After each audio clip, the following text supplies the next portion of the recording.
തീട്ടക്കുഴിയാണോ രേണുസുതി? ഒന്നുമല്ലല്ലോ, ഒരു comedy artist, ചെറിയൊരു ആർട്ടിസ്റ്റ്. ഹായ് ഓൾ, ദ ഗലിബ്രോ എന്ന യൂട്യൂബ് ചാനലിലേക്ക് എല്ലാവർക്കും സ്വാഗതം. അപ്പോൾ ഇന്ന് ബിഗ് ബോസ് മലയാളം സീസൺ 7 നടന്ന ഒരു സംഭവം നിങ്ങളുമായിട്ട് ഷെയർ ചെയ്യാൻ വേണ്ടി വന്നതാണ്. ഇന്ന് രാവിലത്തെ മോർണിംഗ് ടാസ്കില് ഓമനപ്പേരിട്ട് വിളിക്കുക എന്ന് പറഞ്ഞ ഒരു ടാസ്ക് ഉണ്ടായിരുന്നു. അപ്പം ആ ടാസ്കില് നമ്മുടെ രേണുസുതിയെ അക്ബർ ഖാൻ സെപ്റ്റിക് ടാങ്ക് ആയിട്ടാണ് വിളിക്കുന്നത്.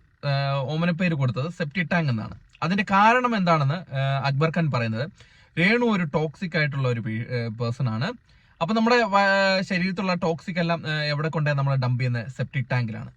അതുകൊണ്ടാണ് ഞാൻ രേണുവിനെ സെപ്റ്റിക് ടാങ്ക് ആയിട്ട് ഓമനപ്പേരിട്ട് വിളിക്കുന്നതെന്ന് പറയുന്നു. അത് കേട്ട ഉടൻ തന്നെ രേണുസുതിക്ക് വല്ലാണ്ടായിപ്പോയി. കാരണം ഒരാളെ സെപ്റ്റിക് ടാങ്ക് എന്നൊക്കെ പറഞ്ഞ് വിളിക്കുമ്പോഴേ, അപ്പം രേണുസുതി അതിനുശേഷം അവിടെ വന്നിട്ട് എങ്ങനെ എന്നെ സെപ്റ്റിക് ടാങ്ക് ആയിട്ട് വിളിക്കും? ഞാൻ ഇത് ആദ്യമായിട്ട് കേൾക്കുക, ഒരാളെ സെപ്റ്റിക് ടാങ്ക് ആയിട്ട് ഓമനപ്പേരിട്ട് വിളിക്കുന്നത്. ഞാൻ അത്രയ്ക്കും കൊള്ളരുതാത്തളമാണോ സെപ്റ്റിക് ടാങ്ക് ഇട്ട് വിളിക്കാൻ എന്നൊക്കെ പറഞ്ഞിട്ട് അവിടെ നിന്നും ഇവിടെ നിന്നൊക്കെ നമ്മുടെ ക്യാമറയൊക്കെ നോക്കിയിട്ട് പറയുന്നുണ്ട്. അപ്പം പ്രേക്ഷകരായ നിങ്ങളുടെ അഭിപ്രായം കൂടെ ഒന്ന് അറിയാനുണ്ട്. കാരണം അക്ബർ ഖാൻ സെപ്റ്റിക് ടാങ്ക് എന്ന് രേണുസുതിയെ വിളിച്ച ആ രീതി ശരിയാണോ ഇല്ലയോ എന്ന്. കാരണം എനിക്കത് അത്ര നല്ലതായിട്ട് തോന്നിയിട്ടില്ല. കാരണം അത് അക്ബർ ഖാൻ തന്നെ അത് നെഗറ്റീവായിട്ട് വരത്തുള്ളൂ. ഒരാളെ രേണുസുദീനെ എന്തു ആയിക്കട്ടെ അവരെ സെപ്റ്റിക് ടാങ്ക് എന്ന് വിളിക്കുന്നത് അത് എനിക്ക് നന്നായിട്ട് തോന്നിയിട്ടില്ല. പ്രേക്ഷകരെ നിങ്ങളുടെ കമന്റ് രേഖപ്പെടുത്തുക. കാരണം എന്റെ അഭിപ്രായമാണ് ഞാൻ പറഞ്ഞത്. അതിനുശേഷം രേണുസുതി വന്നിട്ട് പറയാണ്, ഇതെന്താ എന്നെ എന്താ ഞാനൊരു ഒന്നുമില്ലെങ്കിലും ഒരു ചെറിയൊരു കലാകാരന്റെ, ഒരു അനുഗ്രഹീത കലാകാരന്റെ വൈഫല്ലേ? ഇല്ല, ഞാനും ഒരു ചെറിയ ഒരു കലാകാരിയല്ലേ? എന്നെ ഇങ്ങനെ സെപ്റ്റിക് ടാങ്ക് എന്ന് പറയുന്ന തീട്ട കുഴിന്ന് എങ്ങനെ വിളിക്കാൻ പറ്റുന്നു? ഞാനെന്താ തീട്ടക്കുഴിയാണോ? എന്നെ അങ്ങനെ വിളിക്കുന്ന പ്രേക്ഷകരായ നിങ്ങൾ അതിന് മറുപടി പറയും.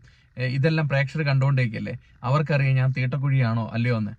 അവരിതിന് മറുപടി കൊടുക്കണമെന്നൊക്കെ പറഞ്ഞിട്ട് രേണുസുതി ക്യാമറയുടെ മുമ്പിൽ എന്നിട്ട് പറയാണ്, ഞാനെന്താ തീട്ടക്കുഴിയാണോ? ഇത് പ്രേക്ഷകർ ഇതിനുള്ള മറുപടി, ചുട്ട മറുപടി കൊടുക്കും എന്നാണ് പറയുന്നത്. ഇത് ശരിക്കും നടക്കാൻ പോകുന്നത് അക്ബർ ഖാൻ ഇത് നെഗറ്റീവായിട്ട് വരത്തുള്ളൂ. കാരണം ഇത് കണ്ടുകൊണ്ടിരിക്കുന്ന കുറെ പ്രേക്ഷകരുണ്ട്, രേണുസുതിയെ ഇഷ്ടപ്പെടുന്നവരുണ്ട്, കുറെ വീട്ടമ്മമാരുണ്ട്.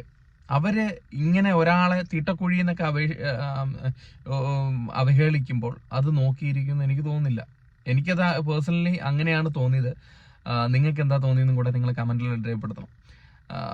രേണുസുതിക്ക് അത് ഭയങ്കരമായിട്ട്, രേണുസുതി അവിടെ ഇരുന്ന് കരയാണ്. അതായത് എന്നെ തീട്ടക്കുഴി എന്ന് വിളിച്ചല്ലോ എന്ന്. ഒരാളെ സെപ്റ്റിക് ടാങ്ക് എന്ന് പറയുമ്പോൾ തീട്ടക്കുഴിയാണ്. പുള്ളിക്കാരി തന്നെ പറയുന്നുണ്ട് തീട്ടക്കുഴിയല്ലേ. അത്രയ്ക്കും തീട്ടക്കുഴിയിൽ എന്ന് വിളിക്കാൻ വേണ്ടി ഞാൻ എന്താണ് ചെയ്തത്? ഞാൻ സാധാരണക്കാരനെ പ്രതിനിധീകരിച്ച് വന്ന ഒരാളാണ്. അപ്പം എന്നെ തീട്ടക്കുഴി എന്ന് വിളിക്കുമ്പോൾ അവരെയും കൂടെ അതുപോലെ വിളിക്കുന്ന ഒരു അവസ്ഥയല്ലേ എന്നൊക്കെയാണ് രേണുസുതി ചോദിക്കുന്നത്. ഇതിലൊരു കാര്യം പറയാൻ പോകുന്നത്, ഈ ഒരു സ്റ്റേറ്റ്മെന്റും ഈ ഒരു എപ്പിസോഡും കൊണ്ട് രേണുസുതിക്ക് വോട്ട് കയറാൻ പോവുകയാണെന്നാണ് എനിക്ക് തോന്നുന്നത്. കാരണം വോട്ട് അധികം കയറും. പുള്ളിക്കാരി അവരെ ഒരു കോർണർ ചെയ്യപ്പെട്ടു, ഒരു സിമ്പതി, സഹതാപ അത് പുള്ളിക്കാരി മാക്സിമം യൂട്ടിലൈസ് ചെയ്തിട്ടുണ്ട്. ആ രീതിയിൽ തന്നെ യൂട്ടിലൈസ് ചെയ്തിട്ടുണ്ട്.